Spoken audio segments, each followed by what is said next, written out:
اللي فهمته متأخر شوية ان اجمل راحة في الدنيا ساعات بتكون في الانشغال.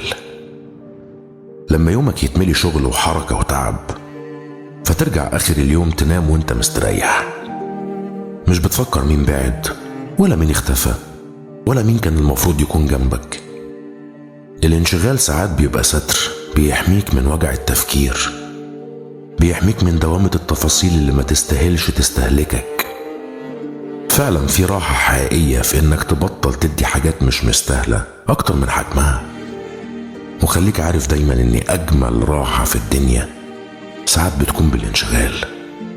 اشغل نفسك بنفسك، اهتم بشغلك، اهتم بحياتك، اسعى في انك تنجح. اوعى تضيع الحاجات دي كلها وتقعد تفكر في مين مشي ومين قعد.